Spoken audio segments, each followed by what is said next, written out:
Lance, good morning. How you doing? Hey, I'm well. How are you guys? I'm doing well, man. So it's just me. I'm sure you saw the text. Just me this morning, Lance. So I apologize. We're not gonna have D on here to spice things up as always. But how you doing, man? How you feeling? Yeah, life's good. Life's good. Looking forward to another in-state rivalry game where hopefully the Canes, take care of business. So Lance, I didn't get to it in the beginning of the show here, but I kind of just alluded to it now. Thoughts on the guest picker, Matthew Tkachuk?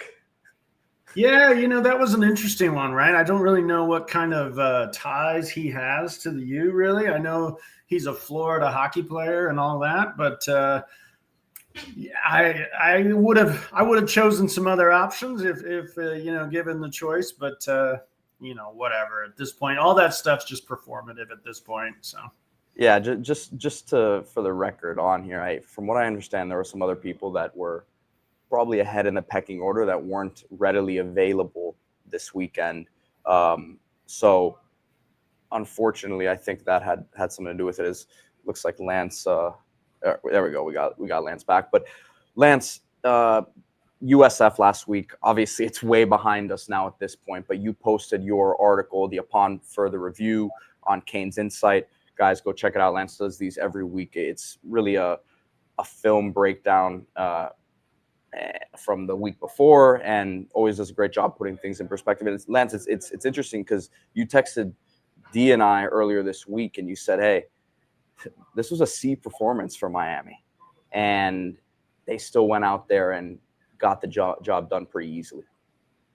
yeah, that's not meant to be a criticism, right? It's just that C is kind of an average game, right? If you think about percentiles of a team, right, this is probably their 50th percentile type game, right, where it's just kind of they just went out there, they made some mistakes, they really kind of offered up some opportunities, some that USF took advantage of, and some that I felt like they missed, on their film review itself. I threw in a few little jabs as well about little brother just for fun, but yeah, they had several false starts, which is something that for the most part those are self-inflicted, right? I know Mario was pretty upset about it in the game itself, thinking that maybe South Florida was doing some things to simulate the snap counts, and I even kind of talked about that in the article, like. Other teams will do the same things, right? It's something that you control on your own. And I felt like those were self-inflicted. I felt like, one of Beck's interceptions was kind of a forced throw under pressure. He really didn't need to do that at all. He had two outlets. I think I even highlighted them. He had a Lofton on the sideline, and then I believe he had the running back releasing, where probably the running back should have blocked the guy that was pressuring him. But in that particular case, I felt like that was a forced throw. Something that I really thought Beck was doing in this game was really trying to force the ball a little bit deeper. I don't know if that was the game plan going in. That's one of the things whenever I'm doing a kind of a film review where I don't have the advantage of being in the room, right? And Dawson's not calling me up and saying, well, Lance, we were trying to do this, right? So I have to infer kind of what I see and what the defense is doing a little bit. I felt like even a throw that I believe Tony caught where he kind of threw it off his back foot, kind of floated it a little bit. It was a hell of a throw, right? But it's one of those situations where if the boundary corner, I can't remember if he was a boundary or if he was a corner, but if the corner to that side who was taking the vertical receiver had noticed the throw earlier, that's an easy pick for him, right? And maybe a Florida cornerback or someone of that ilk might see that a little easier and turn that into a turnover. So those are some things where I felt like even when the result is good, maybe the process could have been a little bit better there. And in this game, I noticed that I would say probably 10 times. And when you're talking about a game where there's 60, 65 plays, on offense and probably 70 or so on defense because of USF's pace, you're looking at 7-8% of the time where there were some mistakes, in my opinion, made. And maybe that's a little bit more than what you want to see. It got a question here from Kyle who, said, Lance, did you find it interesting that Dawson opened up his bag more this past week against USF? We saw some of the, power formations there on the goal line where you had SJ Alafatuli in there at fullback and things of that nature. You just kind of referenced, them kind of getting the ball downfield, maybe a little bit more. Is that just a product of it being game 3, guys starting to get more comfortable and get within the system? Or is that just is that showing Florida some stuff? I saw you froze there for a second. I don't know if you heard me. I did, Lance. yeah. But yeah, is that a product of it just being game 3? Does that have something to do with them wanting to show Florida more to worry about on film? I mean, what did you see there? Yeah, I can only really answer it like with what my experience in these situations were, in past working with coaches and doing some of those things. Really, you also have to remember Beck, he was here, but he wasn't practicing in spring, right? So a lot of what you're going to be doing in summer, fall camp is basic install, right? You're going to be getting your plays in that Beck wants to do, kind of your staple, and then you're expanding that as the season goes along, right? As you have more time, as you find some of the things that are working, maybe Beck comes to you and says, hey, this is not a play I'm super comfortable with, or this is not my favorite. And maybe you then replace that with some of those other plays. And then it's just like you say, right? There are some things that USF maybe hadn't seen on film that you're wanting to show. Maybe you want to practice some of those things as well. And then you kind of hit on it also. We've got a game up with Florida coming, right? You want Florida to see some of those formations, right? And either spend practice time on it, or you're setting up a counter, right? So now Florida's seen it. They saw what you did in the USF game. They're going to determine how they're going to defend that, right? And then that's when you add a wrinkle or a counter off of that. Some of those plays were not my favorite, honestly. I would rather just kind of rely more on some of the basic offense that seem to be working pretty well there. But I know coaches they can't help themselves sometimes, right? They want to show you some of the fun things that they have. They want to keep their players happy too. That's another thing, right? When you're talking about waiting for Lance. Error. Am I freezing up again? Yeah, you're back now though. Sorry about that. All good. Yeah, so you kind of also have the portal aspect of things too, right? Where you've got a lot of good players and you want to keep them happy. You want to keep them engaged. And, maybe SJ kind of likes doing the fullback kind of stuff, or maybe some of those other players think that stuff's fun, right? And so when you're up 35-6, you pull some of that fun stuff out. I think it was interesting. To me, it's a little bit of a sign of respect too for USF that maybe we had to install and practice some of these new formations just to make sure that we took care of business. Defensively, I mean, very sound effort against the team. We talked about, all last week had to tackle well against. I mean, pretty fundamentally sound job on that side of the ball, I would say. I mean, your overall thoughts on that side of the ball from that USF game? I was super encouraged with what the defense did in this game, in the run game particularly, and in the pass rush discipline. So when you have a running quarterback, one of the things that I always harp on, right, is just the discipline that's required in not only your rush lanes, but something that I was excited about with Heatherman's defense compared to Guidry's defense. And that's not to, throw shade at Guidry or anything along those lines. But oftentimes I found two things were happening with Guidry's defense. We were being out leveraged, which means basically just at the formation setup, we didn't have proper numbers to one side or the other. But the other thing that I saw often was we didn't replace on our edge or contain or force players. And something you see repeatedly in this Miami defense through 3 games is their ability to replace. Lance coming in and out here. So there he is. He's back. Yeah, that's frustrating. I'm sorry about that. Yeah, let me know if that's continuing. I look like I've got full network here, but I don't know if you heard me talking about the fact that I really enjoy that they replace on the edges. Yeah. I heard all that. Yeah, and you saw it quite often, even on that 4th down play that Byron Brown did the quarterback draw down there, in the red zone, where Keontae Scott kind of dove inside of the tight end and cut off the B gap. You saw Chase Smith replace him on the edge, right, as your force players. So if Byron Brown did kind of kick that and bounce that outside, you haven't lost contain by ducking inside of the tight end there to fill that B gap. You've replaced him. Oftentimes in that alignment, you think, well, Chase Smith's going to come forward, right, and fill the B, and Scott's going to be your force player. But in that particular one, they kicked long-armed inside or skipped a gap inside for Scott and then replaced on the outside. And that's something I see a lot with this defense that I've been really encouraged with, because that just keeps you more sound.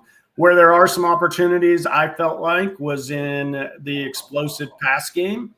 I felt like there were 2 or 3 times where USF had open receivers because we didn't carry a vertical, or because we kind of got maybe confused in who was going to take the 1 and who was going to take the 2 if they went vertical. And then I thought, Byron Brown just missed a couple of throws. And then we had 2 instances where they were a shoestring away from being out the gate, right? To where it's either a touchdown or one of your defensive players has to, hawk him down in the open field. One of them was a Poiser, and really I think there was slipped more than Poiser got his shoestring.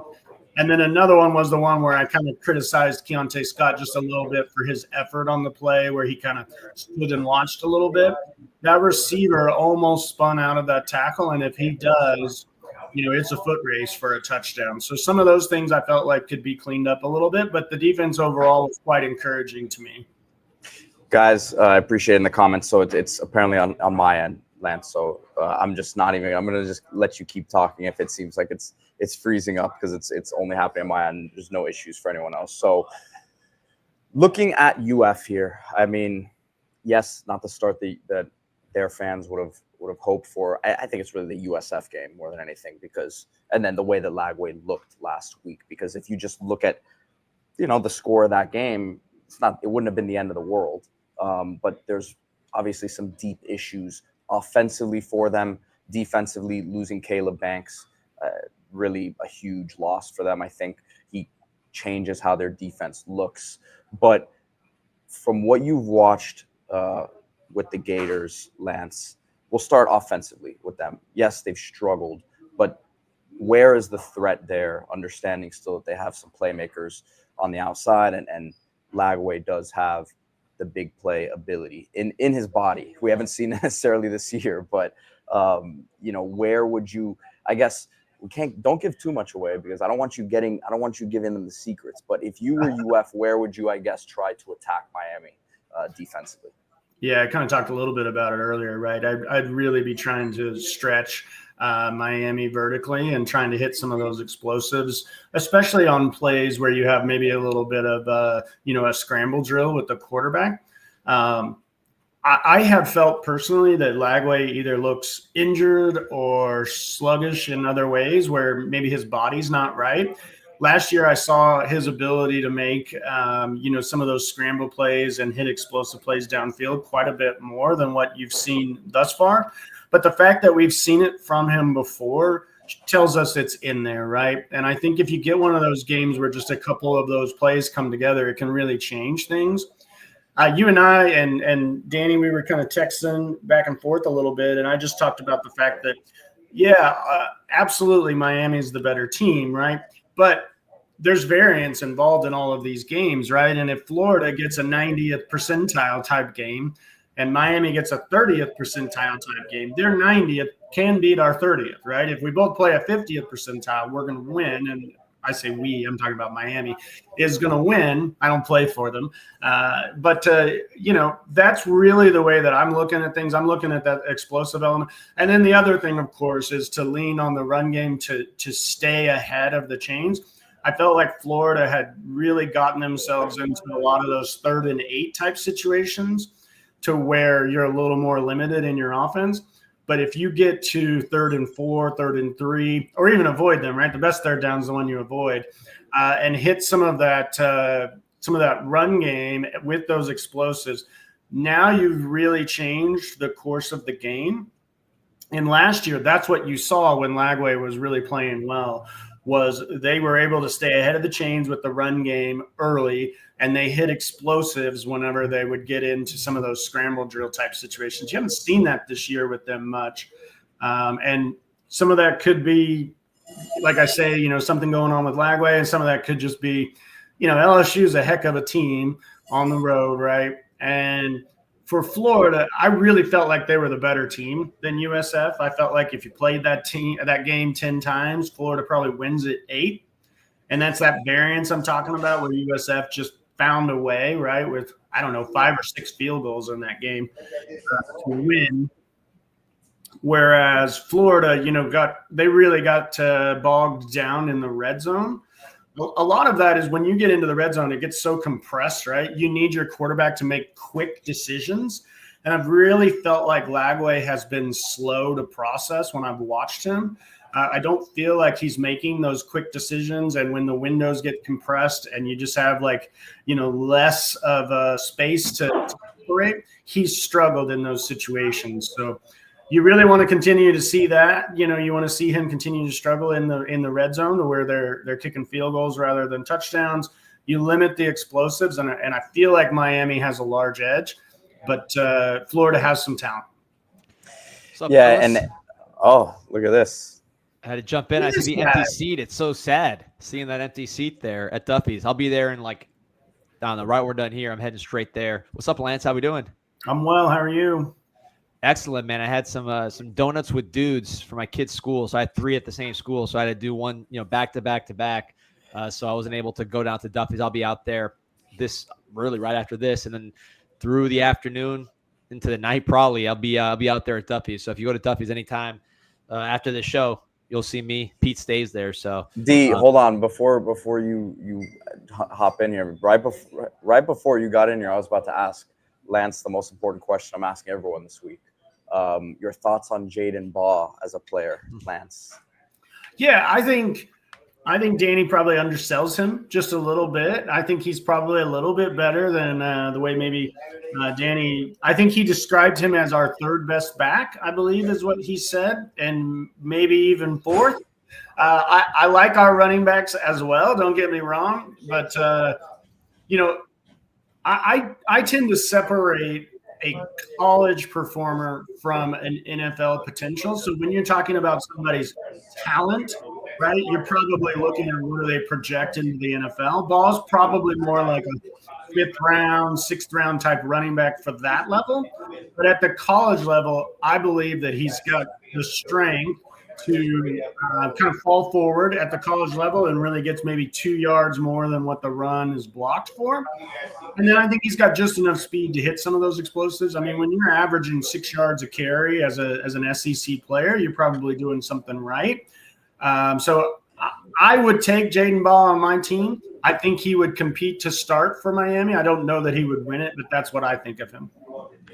Thank you, Lance. Listen, for the record, because this guy's going to guarantee run for 200 on us on Saturday just because of all this. Like I said, average SEC back. I mean, I think with Lyle has more juice as a bigger back as well, and I just think Fletcher is just bigger. Like the physical presence of Fletcher is so unique because Baugh's big too, but I think Fletcher just gives you a little bit more of that pure power, the blocking, all that other stuff. So I'd put him 3rd in that pecking order. But we'll see. I mean, Lyle hasn't done anything really yet. Baugh's done a lot more than Lyle. So we'll see. We'll see if Lyle plays tomorrow and what he does. But Lyle's probably more projection than anything. Marty Brown, I mean, you gave me, if you said Baugh or Marty Brown, I wouldn't push back, but I love Marty. But I think Lyle with his juice as also a 200-plus pounder, and then Fletcher in the big back model, I just think does a little more kind of on the all-around game. Plus, I got to denigrate a Gator. I can't, people are talking about this guy like he's Herschel Walker, Bo Jackson, Adrian Peterson, and it's just a little much for me. The problem is for me is obviously I want Miami to hold him to negative yards on the ground, but whatever, if he has like a 20-30 yard game, everyone's going to be in the comments after the game telling me how I was wrong and all that. So I obviously don't want him to do well in this game, but I already know what's going to come with it once Miami hopefully locks him down. Y'all didn't have me on before the Notre Dame game, but See, that's where I would have pushed back a little bit. I think Love's a little overrated personally. I think Love is very explosive and athletic, but I don't want my guy out there jumping all the time, right? I want my guy like breaking tackles and staying moving forward. I felt like Notre Dame's second running back was better than Love. Honestly, I really like Prince, I believe is his name, from Notre Dame, because he's like a little bowling ball. And so that's where I push back on this conversation that I've been listening to, is that, Ball's not at Love's level. I say Ball's maybe not at Price's level. I really liked him a lot when I watched him play and what I've seen from him subsequently. And I feel like Love's a little overrated personally. So. Yeah, no, Love's an interesting one. He has a weird style. He's pretty tough though. I mean, I like Love. I think he's good, but he is doing the Super Mario jump over button. Hold on a second. Too much. Hold on a second. I just got the official score predictions here. Let's see. That we haven't released yet. And D, I'm shocked, man. Let me just tell you guys, D thinks it's gonna be a barn burner, man. I'm worried. If they get a good start, they're gonna be locked in. Lagway, the career match. Lance, did you watch wrestling when you were younger? No. Yeah, you were doing important stuff with your life, doing math, doing sports. Pete didn't either. So I know in the comments you guys know what I'm talking about. They used to have career matches, right? So someone would have their career on the line in the match. They never actually would retire if they lost. They would come back like with a different gimmick or something a month later. They'd have to leave. So Lagway to me is a career match. To him, this is like his career. It's not really his career, but he's looking at it like, man, it's now or never. They're going to, if I have 2 bad games in a row, they're going to put me from the good column to the bad column, and it's going to be hard to switch. So I think he's going to have just a different level of locked in.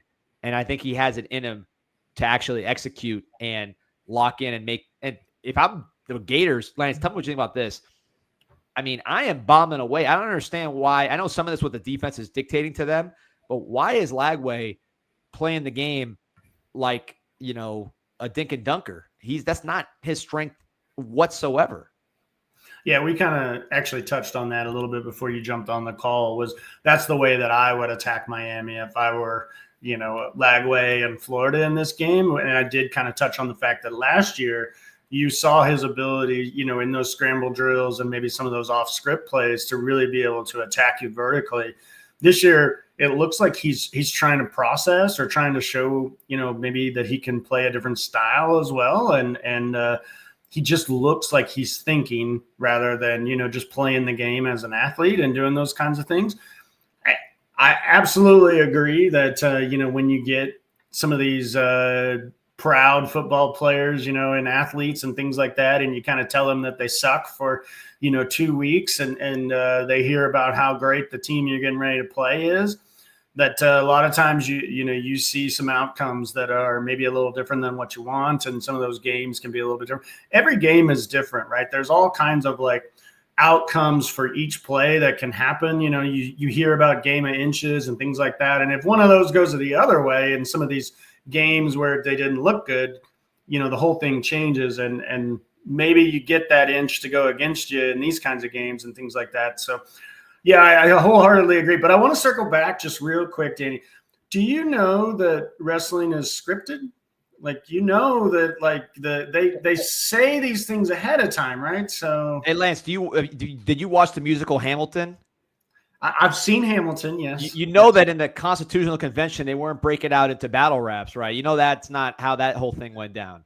Okay, so that is true. So it's entertainment here. It's entertainment in the free state of Florida. It is the highest form of entertainment. It was actually an essential business during COVID. In our tech, in Missouri, that used to be one of the strongholds. Shout out to Harley Race and everybody out there. So that used to be a stronghold itself. So you're kind of out of touch with your culture. I'm definitely out of touch with culture with my wrestling. Sorry about that. So yeah, man. So Lance, one thing that I hope you didn't touch on this before I jumped on, but you've talked about in your write-ups and just offline, the linebacker room, the addition, the length in the linebacker room, the mature body types, got older guys. I know you talked about Chase Smith as well. Just kind of like that room, You watch it closely. It's very big in your breakdowns always. So what do you see in that room, just both from a body type standpoint and just how they're playing in this scheme? Yeah, you really are seeing slowly, but before your eyes, changing of the guard right now, where BUZZN is seeing some competition for his snaps, right? With Chase Smith, some of his ability with his length and explosiveness right now is really showing up on film. You saw several plays in that USF game where just his physical gifts were able to make the difference in a play, where I talked about some of those, game of inches, right? And we had a couple of plays where Chase Smith either got his hand on something that would have been a touchdown behind him on the pass that he tipped. And then on that halfback pass where, he used his length to really just discourage the throw. And that turned into a large tackle for loss. But even on another play where he had a swing, he was able to just barely grasp with fingertips, where maybe a typical physical skill individual doesn't make that play. I also have really enjoyed the way that they've cleaned up their technique as far as flowing into gaps as plays are unfolding, right? You've always got a place to be as a linebacker. And that's why I focus so much on them on those breakdowns, right? Because you maybe don't see that whenever you're just watching a game where, okay, well, this is actually the linebacker's fault, right? Because of XYZ reason. And, Teray has really impacted the game with his ability to go forward. He maybe not be an elite coverage player moving backwards, but going forward, he impacts the game in so many different ways. I think his physicality has really showed up on tape as well, where maybe in the past few years, we haven't really had anyone who thumps, at the linebacker spot. And I feel like Teray has kind of filled that role. I also think Jacoby Thomas has helped fill that a little bit as a strong safety, who kind of drops down and plays a little bit of linebacker. He plays a lot of dime linebacker in this scheme. You'll even see him as the Mike, as the dime right now, getting people lined up, which is amazing for a player who's only been here, maybe 6 months or however long he's been. But those have been big impacts. And then I feel like you've seen some level up in, BUZZN and some of our younger players, especially number 10, Aguirre, has really kind of allowed them to have a rotation. You're seeing so much more of a rotation on the defense this year than what you saw last year. And some of that could just be trust, right? And some of the physical skills have been leveled up. But I think Chase Smith just finally looks healthy too. Yeah, I want to ask you this just because you did a breakdown. You really watched the Bethune game closely, and this is somewhat off topic, but we're talking about linebackers. Kellen Wiley, I know he's a young guy. He's kind of a wild man out there, as young linebackers tend to be. But man, he's around the ball constantly.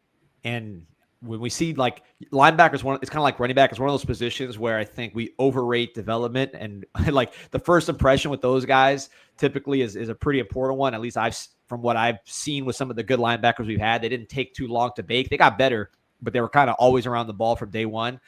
Do you see Wiley as a guy that could play, maybe not tomorrow on defense, but by the middle of the season as like a guy on our defense?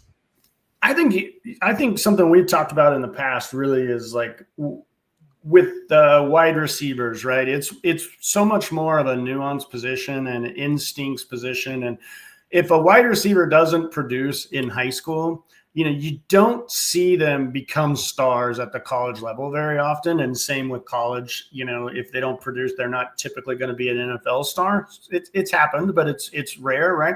I see things, and my research kind of bears out. It's very similar with linebackers, right? Linebackers typically see the game and understand the game in a way that they're going to be productive and they're going to, make the most of their gifts, or they don't. Right. You can kind of think of like those 6'5", 210 wide receivers who can, jump out of the gym, and they don't ever really produce at the college level. And it's because they don't understand the nuances and they don't really, set up and be in the right place. It's the same with linebackers. You see, explosive, athletic guys all the time that, get to the college level and don't produce because they don't see it. They're not in the right place. And then you've got, the Zach Thomases of the world who just kind of like see it one step ahead of time. for me, I'm going somewhere with that. I want my players to be around the ball, just like you talked about. I want them to be productive at every level. I want them to be impactful as soon as they like step on the field, right? And I also really want them to be impactful on special teams. For me, my research has found that, linebackers and defensive players in particular that go on to be All-Americans were very productive special teams if they didn't start as freshmen. And so, Wiley, you're seeing a lot of those signs that he can be that kind of player moving in the future. Maybe he's a little undisciplined, I guess you could say, in the way that he attacks right now. Young but he's player, certainly not timid. And I would much rather have a player that I've got to kind of like tone down the aggression rather than try and ratchet it up. And for me, I see a lot of signs that Wiley can be an impact guy next year. Guys, I just had the legendary Steve Kim walk into Duffy's here with Jerry Campos and crew. So that's why I was dapping up over here. We got legends in the building here at Duffy's Tavern, as always. Yeah, tell him I said hello. I love Steve. Will do. Wait, so Lance, question from Peter. Peter Boy is just asking about the stadium playlist being updated. I know you're in Missouri. When was the last time you were down here? I saw you Florida State a couple of years ago, and then last year you came down for which one? Oh gosh, I forget what I came down for last year, but The win. Yeah, finally. What's on your playlist, either stadium or otherwise? I've never even talked about music. I don't know where you're at.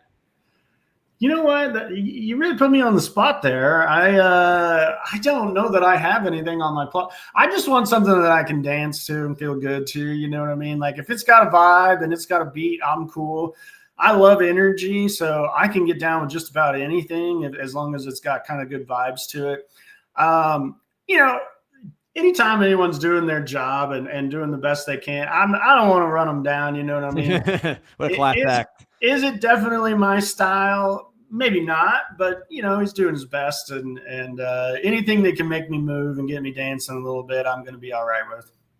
What a class act here. So, just again, looking at this matchup, the way Florida plays on offense, do you see them? Because they threw so much last game in a way that is bizarre to me. Given that they are not the better team here. I don't know if their coaches, how they see it, but certainly I would say most people are going to say they're not the better team at any spot, really. Do you see them slowing down the game and trying to make this a more variable situation? And you being such a numbers guy for the layperson, like myself, that's not as number savvy, why is that such a good strategy for the inferior team to sort of run the ball more and eat more clock than the Gators did, for example, against LSU? Yeah, you can look at it from like a variance standpoint, right? If you are talking about, and I'll just use big numbers, right? If you're talking about 1 million plays, one play has a small impact on that, right? You get into a game, now you're talking about 70 plays, right? That one play has less of an impact than it did on that million, right? But now let's condense that even more, right? So Florida this year has done a great job of controlling the ball, controlling the clock. I do believe that they're very high in like time of possession, which is not an overly impactful stat in and of itself. But what that means, right, is you're condensing the opportunities for your opponent, right, which then increases the value of each individual play. So just think of it that way, right? If you've got 50 plays instead of 75, now you've got 1/50th of the impact instead of 1/75th. And so in that particular situation, 25 into 50, it's 50%, right? So you can be it can be a force multiplier on the impact of each of those plays, right? And now what you're looking for is some of those variance plays to go your way, right? So if I'm making 2-3 of those deep shots, those explosive plays that I'm hoping for, now when you hit one of those, the impact of it on the game is just a force multiplier whenever you slow down the game, right? And that's what you're really looking to do whenever you may be the lesser talented team, right? And if you're the more talented team, you want more of those plays. You want to spread that out more. You want to reduce the impact of anything good that happens to them. Whereas on Miami, you fumble the ball, right? You have a bad snap. You have a bad field goal snap. You drop a ball. now the impact of those is magnified because you just get fewer opportunities. Yeah, and use the word force multiplier. I want to get to this. This is nerding out a little bit, but I've thought about this because I look at something like Carson Beck and this offensive line. So you have a veteran quarterback who is 22. I said he was 23. Someone corrected me and said he's 22, but he's old. Certainly played a lot of football and is cerebral to begin with. Then you have a elite pass protecting offensive line. And I think when we analyze this before the season, sometimes we kind of say like, all right, well, it's good to have a great pass blocking offensive line. It's great to have a veteran quarterback who can who can go through a defense. But we don't look at it kind of in tandem to say, well, the combination of the elite pass blocking line and the guy like Carson Beck, who has all the answers to the test, not only are those two good things together, but it could be exponentially better than someone else because you have the combination, the quarterback who has what he needs in terms of time can capitalize on it in a pretty unique way. So like when you're breaking down teams, I know you look at a game different than a lot of people, and particularly with your statistical background, like things like that. Should we focus more on like, hey, this could be not just two good things together, but a force multiplier and a really, really explosive combination? I think you talk about it all the time, right? Where you talk about, well, why would Carson Beck come to Miami? Why would Cam Ward come to Miami and play for what some people call, a Mario Cristobal, who's more of like the run, plotter type. And it's exactly what you talk about, right? I'm going to put you behind this offensive line that's going to allow you to stand back there and drink a Coke, right? I mean, how many times are we talking about that perfect, U shape where the quarterback's just standing there with no one within several yards of him?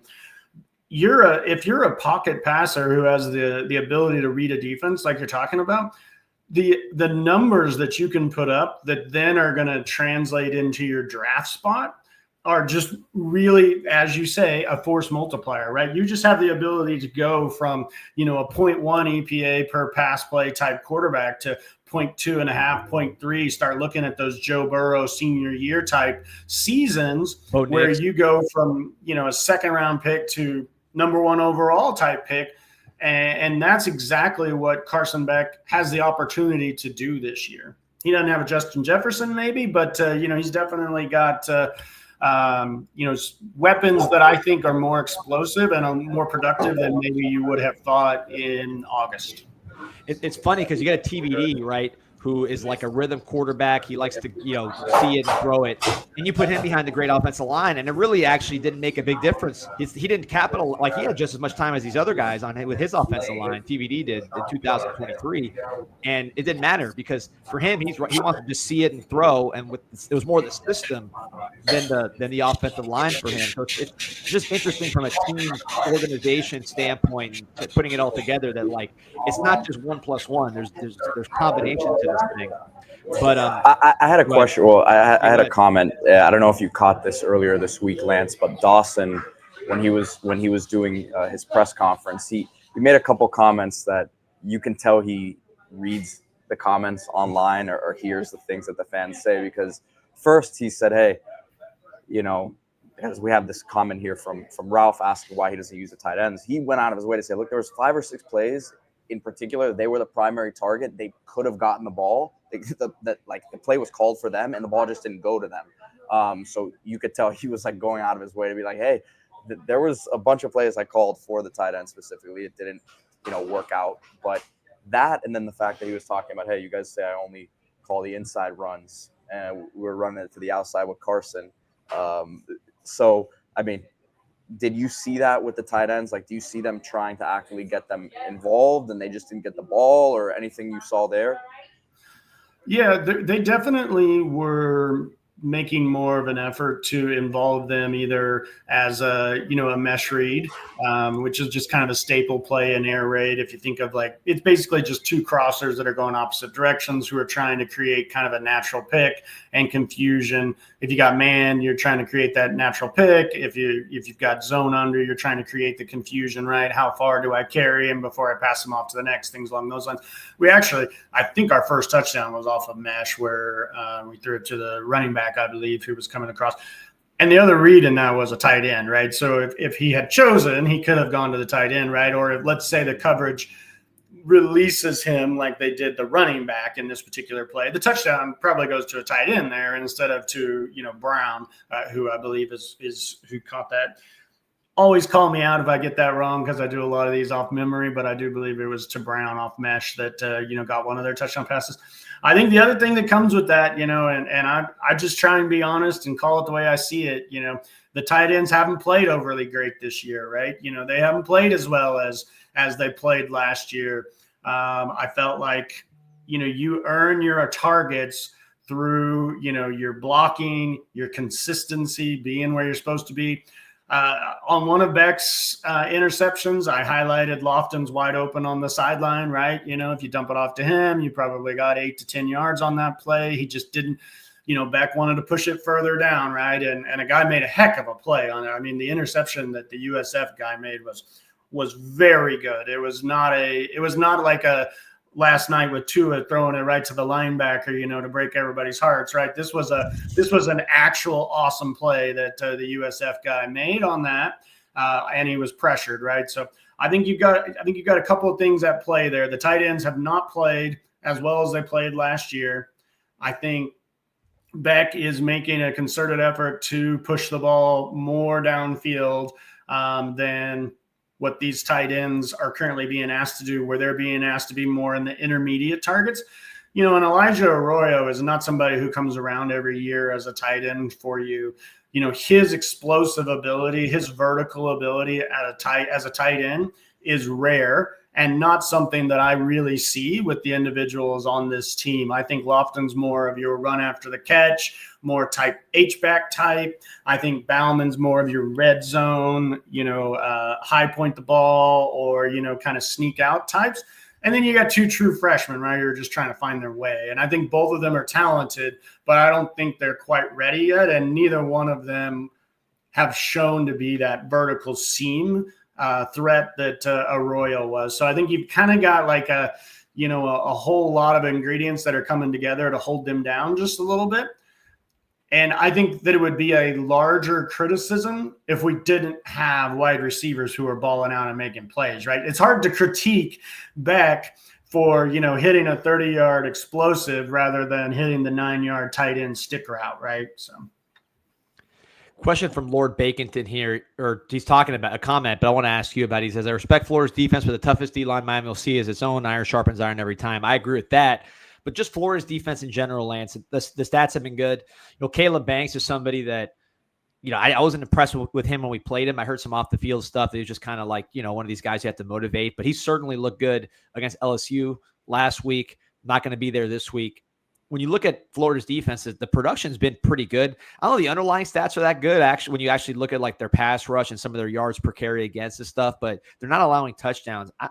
I can't figure out. I know the sample size is too small to really look at the numbers too strong, considering the teams that they're playing, but I can't. I don't know what to make of this Florida defense without Caleb Banks and just kind of where they stack. How do you see Florida's defense? Yeah, they really seem to be more of an envelope type defense, right? They're really trying to keep everything kind of like in front. They're trying to prevent some of those explosives.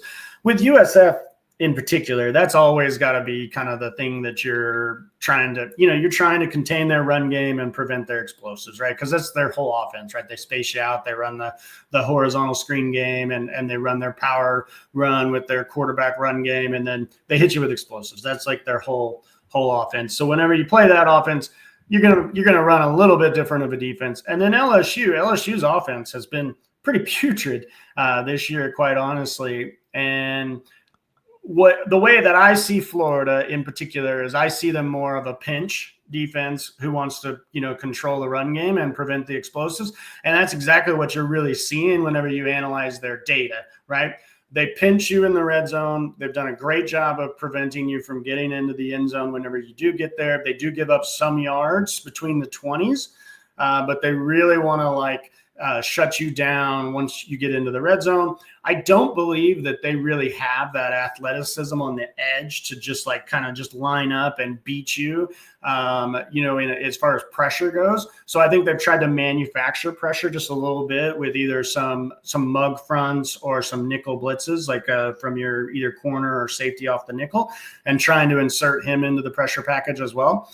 Caleb Banks is kind of a big loss for them, because where has Miami, and I don't want to say struggled, but when you have seen them lose, where they've lost the most frequently has been at left guard, really. Yeah, McCoy. Yeah. And I wasn't going to call him out by name, but, he's done a great job in the run game. I feel like he's struggled a little bit in the pass game. I feel like he's really been, kind of beaten and given up some quick pressures at that left guard spot a little bit. I think, honestly, Samson has outplayed him. I'd like to see them move a little bit more that direction. But without that, you kind of miss that like physical talent who can just beat you, with a first step, either power or quickness. And that guy has both, which is why he's, an NFL draft prospect, even if he hasn't fully lived up to it at the college level, in my opinion. Yeah, kind of a flash player, but yeah, like a Leonard Taylor type, where had a lot of talent, but you just didn't always see him play in, play out to his talent level. I kind of feel like that's where Banks has really been, in my opinion. That's a great comp. I want to pull this up here before I forget. This just came off Instagram here. Pete, check this out. There's a place I know that you near and dear to your heart there, Lance. It is Mark Light. Check that out. This is from GM, your boy down there at the University of Miami baseball program, posting the McAfee jersey, the baseball jersey. So Miami is the center of the college sports universe this week, which if we win, it's a great thing because it's an infomercial. If we lose, it's going to be, frustrating given all the energy is getting pumped in. But that's the thing I worry about, which I know is not necessarily how you break it down, because you focus so much on what's happening on the tape and the numbers and everything else. But yeah, the intangible things are not so much on our side, more so on their side. I don't think we're not going to be ready, but if these guys get up on us, I worry about like the getting tight, right? Like, hey man, we're supposed to win this game and we're down 10-0 early because we turned it over and they had a nice drive. You know what I mean? Like that. And then we get tight. That's kind of the concern, but I guess that's the benefit of having a veteran team like Miami has. Real quick, Heatherman's defense, you did a huge breakdown of it before the season. Yep. Now having seen a few games, anything different than what you thought, or has it been pretty much as expected? I think the overall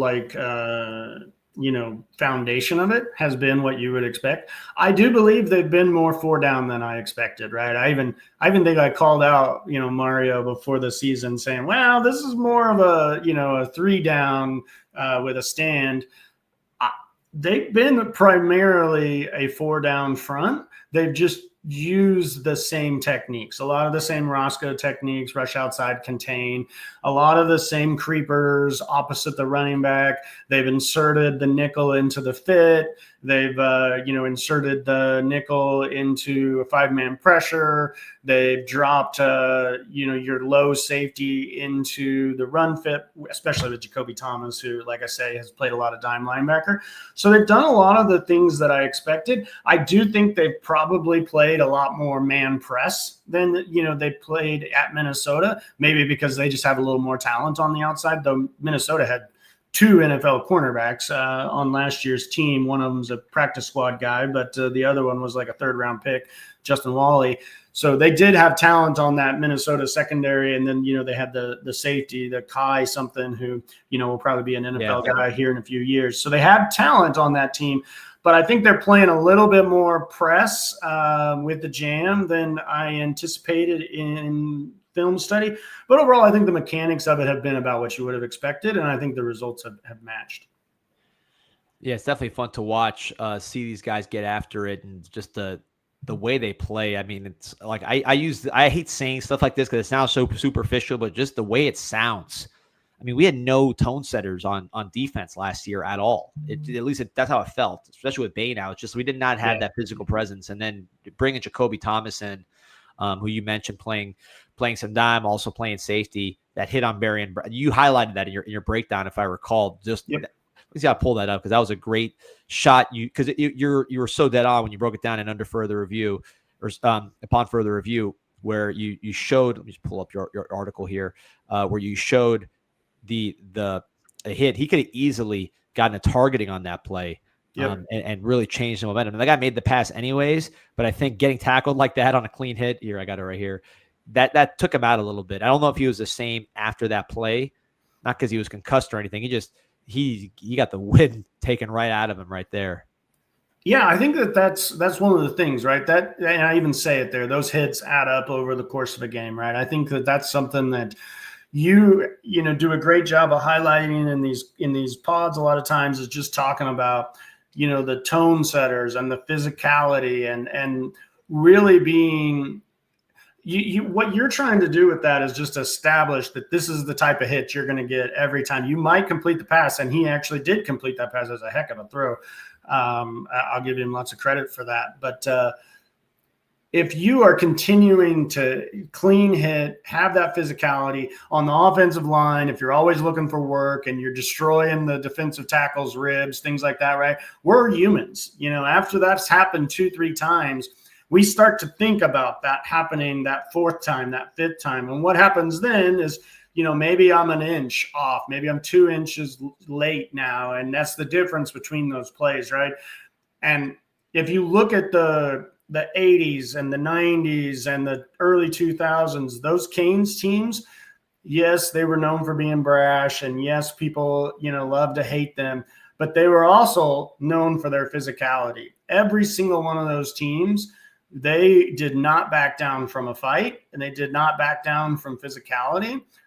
And I think that's the key difference between this year's team and last year's. Also, Bane being healthy is that's a force multiplier, as I like to say. He kind of makes everything go whenever he's been the way he's been. And, he's freed up Mesidor on the other side to just kind of be an edge player now. He doesn't have to be, the nose tackle with Blay coming in, or the 3 tech with Moten stepping up and some of the young guys, And so I think they've just been able to unlock everybody's abilities a little bit more with some of the portal additions that they've brought in, and Heatherman has done a good job, in my view, maybe better than what we've had in a couple of the failed DCs that we've had, and even Blake Baker, who you would maybe say is a failed DC here, who's doing an awesome job at LSU and did a great job at Mizzou, right?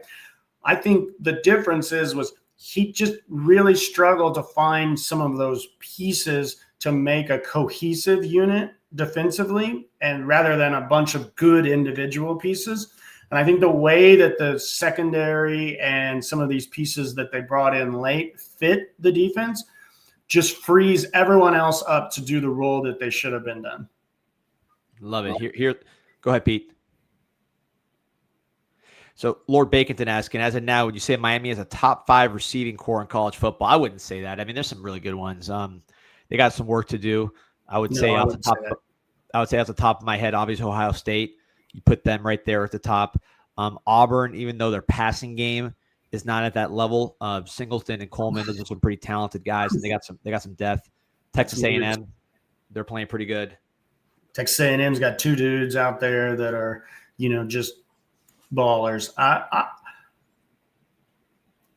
love it when fans get excited and ask questions like that, right? Because 3 months ago we were asking, do we have enough to even be, ACC champs at the wide receiver spots, right? Who's going to step up?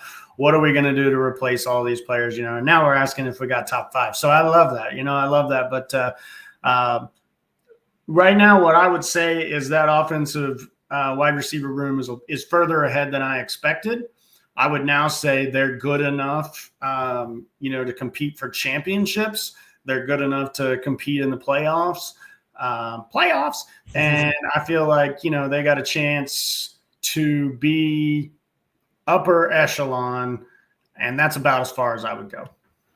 Money's on Miami, it seems like. Apparently, according to I'm just going off what the chat saying, that the line's moved 2 points, now minus 9.5 on DraftKings. One thing I wonder about, Lance, is, and I've talked because I you'll see my prediction. I think I was like 31-28. I just, this game worries me. I'm scarred from Virginia Tech last year and seeing Kyron Drones morph into Cam Newton when he's playing against his cousin Cam Ward. It just kind of, those intangible things concern me because I do think Lagway has it in him to at least keep his team in the game if he's playing the game of his life, which he could potentially do. Their offensive line is good enough to give him a chance. But with the line moving like this, one thing I've heard from former players, not my former Canes, former Gator players, just former athletes talking on these shows, and then hearing it from people that are more in the 7-on-7 world that are around some of these kids, there's a lot of, hey, this team could quit with the way the portal is, with the way NIL is. It's a little easier to just shut it down. Now, I think back to last year where Florida had a chance to quit and they actually rallied and played well. My view is they probably had that experience fresh in their mind, so they're less likely to just quit when they already kind of defied expectations once. We thought Napier was gone last year when they were going into that hard schedule. But that is out there. So I don't know how you see sort of the intangibles of this game with a team like Florida with all the negative energy around them. Yeah, I'll tell you the way that I see it, I fully understand where you're talking about, right? Where players have pride. A lot of these guys grew up together. They've known each other for years. No one wants to hear how much you suck, all the time like this, right? But I think the key difference this year to last year is last year they had Lagway coming, right? So like the players, they had that like, well, Lagway's coming. And then when he did come, they rallied around him. He made some play. I didn't think he was that great last year either, quite frankly, when I watched him on film. But, he made some of those splash plays, and I feel like they eked out a couple of games to keep that belief. This year, the difference could be if we get on them pretty quick. I think, they are hearing the things. You are super concerned about this game, and I'm concerned about every game. That's just the way I am wired, right? It's the next game that I'm really worried about because, that's a road game. They've been, looking for revenge, that kind of thing. This one, I think Miami is going to control the game. I think, frankly, they're just too talented on the lines. I don't think Florida has the schematic advantage that maybe some of the Florida State scheme can offer up into a game to muddy it up. I think what it comes down to for Florida to win this, it's going to have to be exactly what you talk about. It's going to have to be drones morphing into Cam Newton and playing a game that he hasn't put on tape in 10 months for them to have a chance to win this game, frankly. Someone's calling it DJ layaway. Here's one thing I'm noticing, Lance, as I'm pulling up the schedule. This is a hard schedule, just the way it's laid out. I know it's not an SEC slate, but just the kind of the order of it and the way it's presented with the 2 buys back to back, and you have tough out of conference, all that. But I'm looking at the schedule, including this week, with Caleb Banks out. As we roll through Florida State, Louisville, Stanford, SMU, Syracuse, NC State, Virginia Tech, Pittsburgh. Is there a good pass rusher on this list? I'm just thinking. I don't know. I mean, I haven't seen all of these teams in action this year, but as I'm looking at it, I don't know if any of these teams have a good pass rusher. Last year, Florida's, Tyreek Sapp, I guess you would say maybe has a chance. Their pass rush has been bad. I think Caleb Banks is the one we missed. Florida State, they don't really have any proven pass rushers. Louisville lost Gelati, who was a great pass rusher. Stanford lost that kid Bailey, who went to Texas Tech, who was a great pass rusher. SMU lost Roberts and Harvey and Hunt and all those guys who were really productive for him. Syracuse lost Fadil Diggs, who was a good player for the Texas A&M transfer. Tech lost APR and Peebles. Pittsburgh, they always kind of cook guys up, and I don't know, who they have at the moment. I'm not sure there's a good pass rusher on this list for a team that, you have to affect Carson Beck in order to disrupt this offense. I don't know if you have any thoughts on that, but I'm looking at this list. It hadn't occurred to me until we were talking about right now, because I'm thinking like, all right, who's going to cause us problems rushing? I guess Tyreek Sapp this week is the best pass rusher left on the schedule. I mean, you're going to have physical talent. You're going to have players who have the physical ability to do it. You're right. There isn't anyone left on the schedule who has demonstrated that they, have the results to do that. I think in a 1-game sample, you can have players, that can do that. And maybe you can scheme up some pressures. But I mean, what it boils down to is I think all the things we're talking about, right, is Miami should be favored in every game they have for the rest of the season, other than maybe that Florida State game. So you just have to go out and take care of business, right? You know, you've got the talent, you've got the depth. You're not playing Georgia, you know, in any of these games. And if you just look at games on paper, yes, Miami's got the advantage at pass rusher, as you kind of talk about, right? And on this other side of the ball, what offensive line has the advantage against Miami's defensive line the rest of the year as well? Right. So I think you can flip it both ways that way. And if you believe that football is won on the line of scrimmage like I do, you know, I'm just old school that way. I believe that's where it's won. And you add the quarterback. I see no reason that Miami can't or shouldn't win every single game on their schedule. And we'll be talking about it as it goes along, right? And let's hope that that's what ends up, right? That they come undefeated. And I do think they'll beat Florida this week. Yeah, this is it right here from 904. This is to me, this is if I'm picking Miami, which of course I am, but in terms of feeling comfortable, this is where it is right here. Worst quarterback pressure rate in Power 4, Beck highest completion percentage. Dr. Beck's about to perform surgery. So we've had you for a long time. I want to let you go get back to your real job, to your family, everything else. Yeah. But final thoughts on this game, which I know you think Miami's going to win, but just where we're at here, 3 weeks, 3 games in and heading into Florida.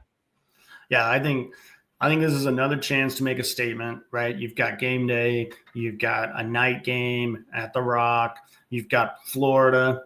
If it were, let's say, just, a good mid-tier P4 team coming in, I probably would be a little more worried about the letdown factor and the look ahead to, Florida State in a few weeks.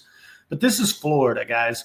We hate the Gators, and they hate us. So there's going to be no shortage of energy. I think that Miami is going to bring everything they've got. I think they've got a recruiting weekend that sets up to be what you guys are calling one of the best you've seen, right? I'm not a recruiting guy, but that's what I'm hearing. I think there's going to be juice from that. I think the fans are going to be fired up for the Gator. You got Gator tears on the CanesInSight with 7.5 million posts and counting. I got it, yes, sir. So Gator tears, we're going to fire that up this weekend. After the game's over, we're going to hear all the whining and crying, and go Canes. I love it. Appreciate you, Lance. The Hurricane Vision on Twitter, Lance Roffers on CanesInSight, upon further review. I keep reviewing these things. Upon further review with Lance Roffers. Appreciate you. You're the man. Sounds good. Thanks for having me, guys. Take care. Thank you, Lance. Yeah, sorry there. I don't know what's been happening with my connection, kind of going in and out there. You're good, man. So no, we're fired up here. Chat's rolling, almost 1,000 on. I'll be, like I said, I'm going to Duffy's now. It's packed house, right? A lot of boosters rolling in. Yeah, a lot of people back here now, so it's